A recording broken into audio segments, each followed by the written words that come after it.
Hey guys, so this is a problem number 5. This is a 3D moment problem. It says determine the 3D rigid body moment problem. So determine the x, y, z component of the reaction at fixed wall A. The 150 Newton force is parallel to z-axis, and the 200 Newton force is parallel to the y-axis. Okay. So let's take summation moment about point A. My bad, not summation moment about point A. So let's do summation of all the forces in the x direction, y direction, and z direction. So in the x direction, well, you can see that there's no any external load in the x direction. 150 Newton, that's in the z direction. Then 200 Newton force, that's in the y direction. So I can say ax is equal to 0. And then the summation of the force in the y direction. In the y direction, I have my ay. So let's just assume all the reaction in all the support reaction at A will be in the positive component direction. So that's why I have positive AY. Let's see, AY plus 200 Newton, because 200 Newton is in the y direction and it's going in the positive y direction equal to 0, and solve for AY, so I got AY is equal to negative 200 Newtons. Summation of force in the z direction. In the z direction, have the AZ minus 150, because the 150 Newton force in the z direction is going downward. Okay, equals 0, so I have my AZ is equal to 150 Newtons. Okay, so first I found out what AX is, AY is, and what AZ is. Next thing we need to do is that we need to find out what moment about point A in the x direction, y direction, and z direction. Okay, how do I do that? So let's take a moment about point A in the x direction equals 0. Okay, and so for that, let's see if there's any force in the z direction. So yeah, I have the force 150 in the z direction, and since it's taking the moment about point x, and since it's in 3D and my force is in the y, so it means that my y needs to multiply by my z perpendicular distance, which would be my bad. Yeah, so it is 150, but 150 is in the z direction component, and since this is a 3D moment problem about x, we need to take that force in the z multiplied by the distance in the y, which that would be 2, and then that would be let's see.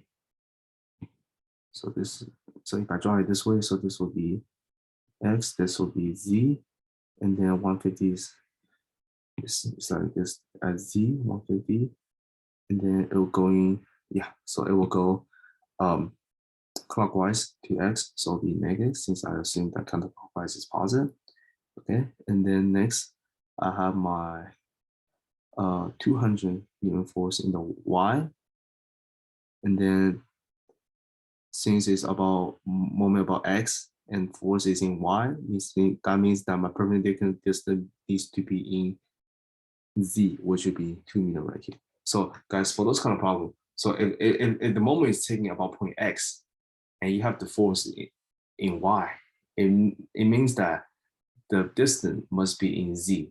Okay, so all three components needs to be different. Okay, otherwise that moment at that point will be 0. Okay, and then draw this also. Z, this is y. The y 200 is like this. Yeah, and it's going clockwise. I mean counterclockwise to. Oh, my bad.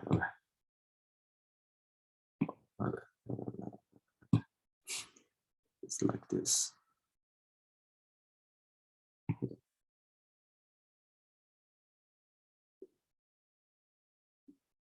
Hold on 1 second. Let me see this one.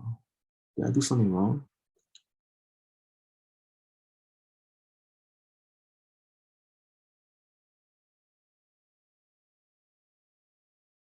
Oh no, I didn't do anything wrong. So yeah, so 200 Newton, that'll be positive, because if you look at it, this 200 Newton will go like this.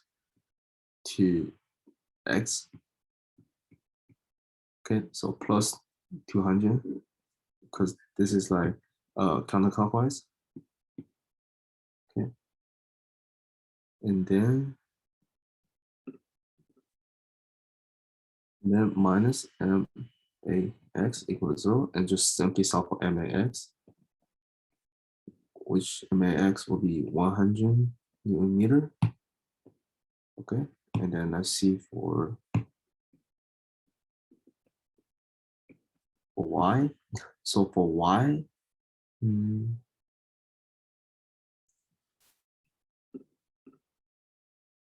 well, for y, it doesn't have any x force, so that get rid of it. And then 200 Newton force, that's directly along the y direction, so which means that that will not generate any moment. The only thing left is 150 Newton force, but since this 150 Newton force, it does not have any x distance to y, which means that moment of point A at y will be 0. Okay, because first, it doesn't have any x force, so that will be 0. And then second, 200 Newton force is directly along the y direction, so it will not generate any moment. And third, I have this 150 Newton force in the z direction that might generate moment at point y, but since it doesn't have any perpendicular distance of x about point y, so it will be, so I know that my moment about point A in the y direction will be 0. Okay, I have the last thing right here, so which is summation of the force, summation of moment of point A about z counterclockwise positive. So I have first. First, I know that 150 Newton force, since it's directly along z direction, it will not generate any moment, so I can get rid of that. And it doesn't have any x direction force. Only thing I have left is the 200 Newton force in the y direction. So 200 force in the y direction. And since it's taking moment about between z, so which means that the distance needs to be in x. Well, it does have a distance 2.5. It's 2.5. And let's see if it's clockwise or counterclockwise. So it's right here, 2.z, go like that. Yeah, it will be counterclockwise, so that will be positive, and minus MAZ equals 0, and simply just solve for MAZ. And I got my MAZ will be 500 Newton meter. Okay, guys. So that's all for this kind of problem. So like I said, for this kind of problem, if it's taking moment about x, if it's taking moment about x direction, first you need to either have your force in the y direction and this thing the z direction, or force in the z direction and this thing the y direction. Okay, I'll see you guys in the next problem. Okay, guys, so this is problem number 6. This is a couple moment problem. So as the problem states, the caster well or wheel is subjected to the two couples, determine the force F that the bearing exert, that the bearing exert on the shaft so that the resulting couple moment on the caster is 0. So we know that summation of the moment is equal to 0. And then for the couple moment problem, we know that for couple moment, they will have the same same force. So force, they have the same force, but just in the different direction. And then we need to multiply that by its perpendicular distance between them. Yeah, so that's all for the couple moments. And I'm sure you guys already know that from my previous SI videos. So in this case, let's take a moment about point A, or you can take a moment about point B. You'll get the same answer, but let's say take a moment about point A equals 0. All right, so I have my, okay. So yeah, there's another theory. So if the couple moment is going like that,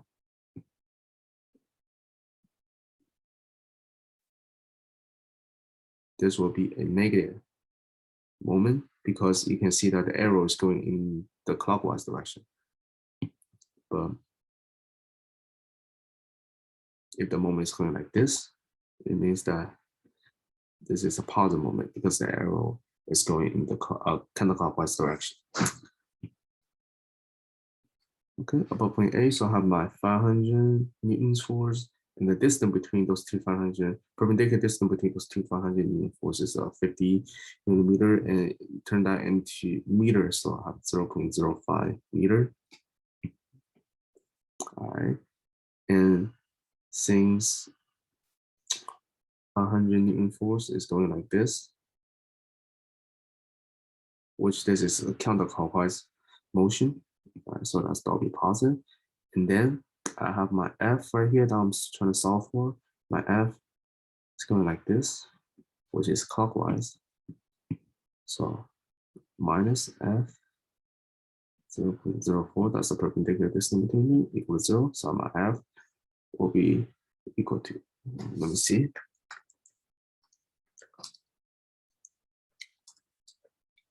625 newtons. Okay, that's all for this problem. Like I said, like those problems are pretty simple, and I assume that he will not give you guys too much of a difficult problem to work on at the exam, because since it's it's an hour exam with seven questions, so I assume that this will be some kind of level of difficulty.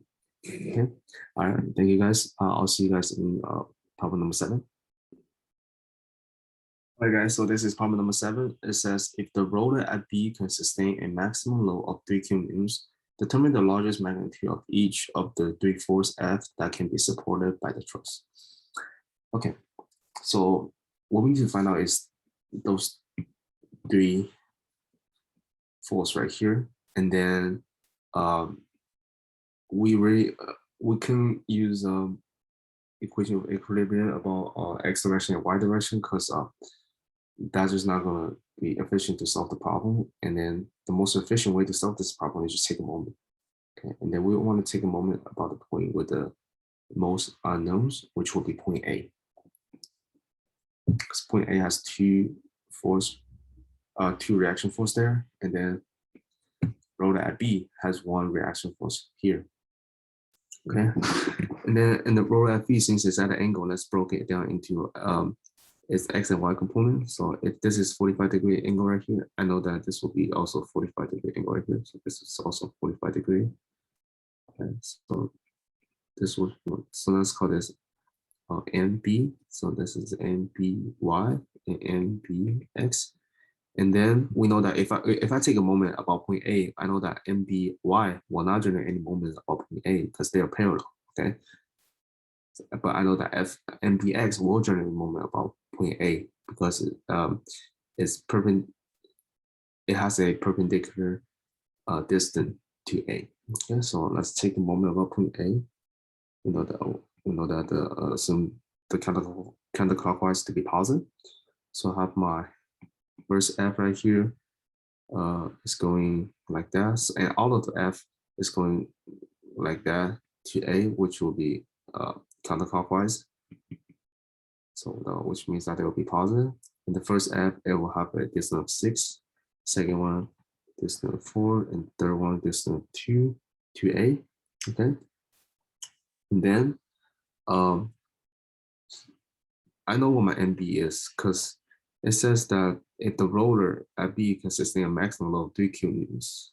Okay, so let's just say it's 3 kilonewtons because the problem says that the maximum load at B can sustain 3 kilonewtons, and we need to determine the largest magnitude of each 3 force. So in order to determine the largest magnitude of each 3 force, that means that we need to use that 3 kilonewton at NB to find out what's the largest magnitude of each of the 3 force.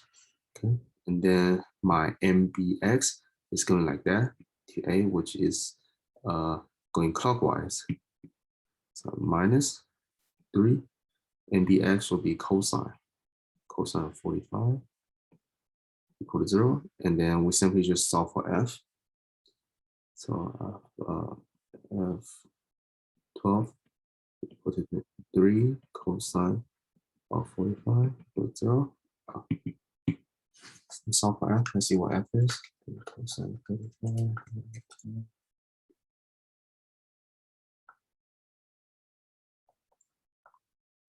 my bad. I forgot to include the perpendicular distance right here for MBX. Okay, let's see what this is. So my F will be equal to 0.3536 cubic meters. Okay. All right, guys, and that's all for problem number 7, and that's all for this exam review. I hope that helped you guys to understand what kind of problem will be on the exam, and I highly recommend you guys to do more practice problem on that, because I don't think the exam review is enough for you guys. And yeah, so good luck to your exam, and I'll see you guys in my next SI video. Thank you.